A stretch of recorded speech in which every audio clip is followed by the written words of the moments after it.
Bonjour, nous sommes le mercredi 15 novembre 2023 et je vous propose la situation des cultures de cette semaine. En ce qui concerne les colzas, on observe un ralentissement de la végétation dû aux températures plus fraîches de la semaine dernière et également à des fins d'azote, notamment dans les sols légers.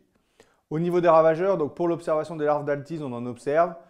Dans les berlaises, on en observe également, mais globalement, on est toujours en dessous du seuil qui est de 5 larves par pied. Au niveau des températures, là, vu qu'on est à 14-15 degrés, il est encore largement trop tôt pour réaliser le kerb, puisque pour avoir une bonne efficacité et surtout une persistance d'action, il faut que la température du sol soit inférieure à 10 degrés, ce qui n'est pas encore le cas actuellement. Au niveau des céréales d'automne, donc pour les escourgeons, la majorité des parcelles sont à 3 feuilles et les plus avancées sont au stade début talage pour les semis fin septembre, début octobre.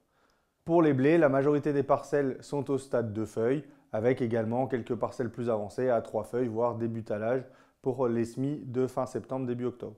Continuez la surveillance des pucerons, parce que même si les conditions humides, venteuses ne sont pas favorables au vol, on en observe toujours un peu sur les plaques engluées et un peu en parcelle dès qu'il y a un rayon de soleil. Donc soyez vigilants et si jamais on arrive à avoir un créneau pour passer, l'intervention insecticide sera souvent nécessaire pour faire un nettoyage puisqu'on a des pucerons qui sont là depuis un moment. Au niveau du désherbage, c'est la même chose. Dès qu'il y a un créneau, saisissez-le pour aller réaliser votre premier ou deuxième désherbage puisqu'on a des parcelles qui sont maintenant avec une pression vulpin assez importante puisque on n'a pas pu rentrer depuis 3 semaines dans les parcelles.